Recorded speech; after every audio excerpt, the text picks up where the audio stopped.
And how is Metal Blade's response to the new album? Do you think that they have fitted towards your guys' vision in its promotion?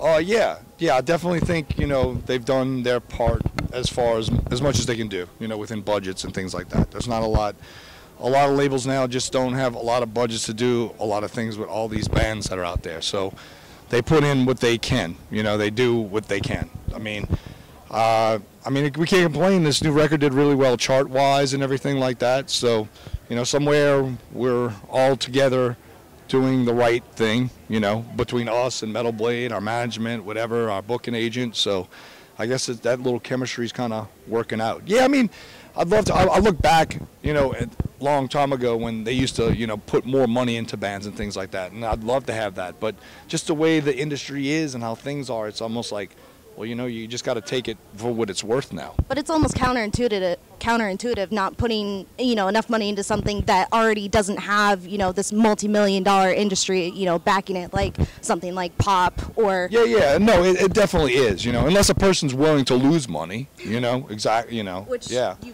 guys do sometimes. Well, yeah, we do. So, does. yeah, so, yeah, we're all into... It's like gambling in a way. We're out here. Or, you know, what sometimes I told people I was like, it's basically like, you know, going to school and you know, you have a student loan. You know, some people go to school and they have a student loan, and then when they get out, they spend all their years paying it back. This is like our student loan. So we're out on the road. If things don't work out, we'll just be paying it back later on. We'll just keep on making amazing music. Going to the artwork of the album, it's intricate. It's something like a demented picture from Albrecht Dürer. You guys have worked with this artist before. Do you think that he translated your vision in the artwork as well? Oh, definitely, man. He did the Blood for the Master artwork, and he did the new record artwork, and it's just like we have a good relationship with Jordan, man. He works as a tattoo artist in New Orleans. But he's got all these skills to do different styles, but we all share the same interest in the old woodcut kind of style and everything like that. And so that's how we've been approaching with the last two records. We wanted that kind of element to it. So he draws it out. We give him ideas, me, him, and Sammy. We sit down together. We throw all these ideas. I draw little stick figures, you know, like I want this to look like this and this. You know, he laughs because I'm drawing little stick figures. But overall, the end result, like he just, you know, he's like, all right, I'm gonna do like a pencil sketch, and then I'm gonna let you see it, and then we'll ink it all and everything, and then we'll work it out from there. Right. And so, you know, we do that whole thing, and he'll come with the pencil sketch, and you're like, bam, that's the fucking idea.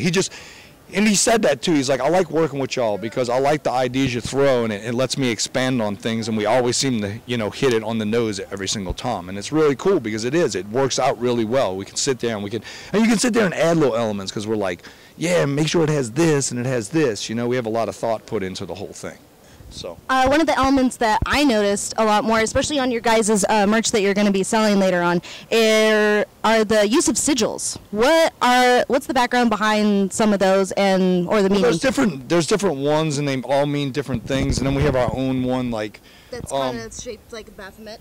Well, we have this one. It kind of looks like a crazy little G, but it's mixed up, and it's all the letters in Goatwhore, and it represents Goatwhore. It's a sigil created, you know, for that. And Jordan did that as well because he has a lot of experience through like the Austin Spares sigil kind of writing stuff. So he did that, and he's done like on Blood for the Master, the way that the album unfolds, and they have that last picture. It's like kind of like Luciferian with wings and everything, at the skeleton with the crown, and then it has a little thing over his head. That's everyone's name written in that kind of sigil style.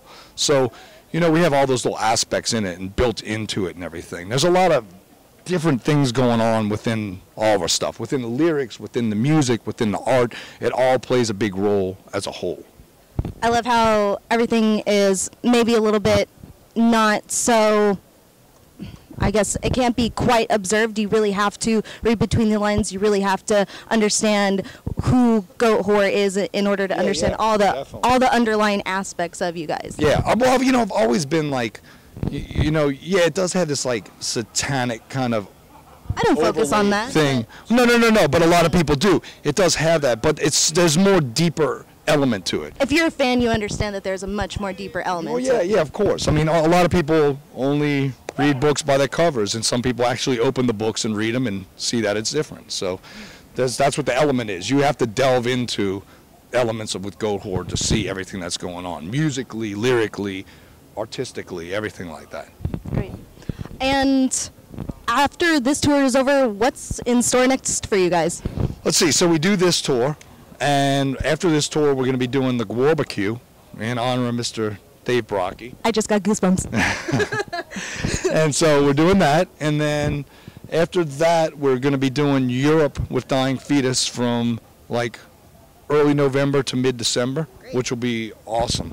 And into the new year, things kind of will unfold, you know. Oh, and in September, we're doing 2 shows with Sam Hain out here on the West Coast. With King, right? Yes. Okay. In L.A. and San Francisco. And then in October, around Halloween, we're doing 3 shows with Sam Hain in like D.C., New York, and I think Philadelphia. I can't remember the dates. I got to remember a lot of dates right now.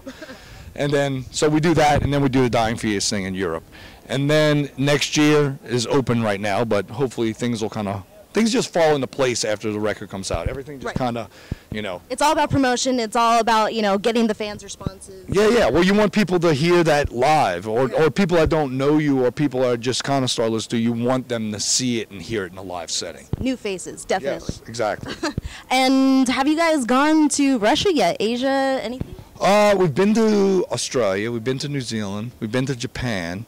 We have not been to Russia. That would be awesome. Mm-hmm. We've been to Europe. We've been to UK. We've been to Puerto Rico. We've actually played Tasmania too, right? Of all places. That when we went to Australia. The last time we went to Australia, they brought us to Tasmania, and that's unique too. I mean, how many bands can say they played Tasmania? Not many. So yeah, there's a lot of, you know, but there's definitely a lot more places we can go to. You know, we want to be more spread. We've been across Canada, like from end to end before too, you know, all the way from like Vancouver to Alberta. Well, even like Victoria, you know, all the way to like Nova Scotia, you know, or Prince Edward Island, you know, we've been all the way out there. But there's even places in Canada that we still haven't hit that, you know, bands have hit before too. So, you know, I still think we have a lot of work to do. So that's good. That's a good way to think about it. Yeah. Do you have a specific message to your fans for the new album, or just in general? Yeah, just buy it. Just effing buy it. Or just, if you don't buy it and you steal it off the internet, come buy merch. Come to the show. Yeah, come to the show and buy merch, you know. And that's not for just us, though. That's any band, you know. There's a lot of bands out there that work really hard. And I'm definitely not one of those, like, people in a band that, you know, preach about the download thing and, oh, you're taking money out of my pocket. And, you know, it's just courtesy, though. Okay, but what can you do nowadays? There's so many, like, okay, new records come out every Tuesday. Right. All right, look at the Tuesday when our record came out, all the records that came out. There was us, there was Judas Priest, there was Chelsea Grin, there was Motionless in White, there was all these fucking records coming out, and you're like, holy shit, you know, a kid, I was thinking about when I was a kid, I could only buy a record once a week if I was lucky, and I saved the lunch money I was supposed to be using for lunch at school, you know? So all these records are fucking coming out, and that's every Tuesday in a fucking year throughout the year, you know? And already by 3 p.m. or something that Tuesday, it's already on some random radio show in the Ukraine. So yeah, or it's online, you know, people download. But the thing is, the idea is you can't expect people to be purchasing all that when there's so much of it out there, you know? It's kind of, the people don't have the fucking money. They think everybody has all this cash to buy. Okay, if 10 records come out every Tuesday and you want all 10 records, that's $10 a record. It's $100 every Tuesday. Yeah, kids are rocking around with $100. That's $400 a month. That's rent. That is it's rent. Car note. Those are 100 car insurance. foot-long subways, or whatever it is. But still, the idea behind that, you know. So that's why I'm not this avid like against download thing, because I understand the people. But what I do want people to do is, if they do it, they appreciate the band that they downloaded, you know, out of the 10 bands, if they find one that they really like. Because I think it's unique, because it lets people listen to something without having to go buy it and not knowing anything about it. That's you know, true. When I was a kid, I would take my lunch money and I would go buy the one record that weekend, and it was a gamble. Or you'd share go home and be like, this shit sucks, and I just wasted this, and I starved myself all fucking week.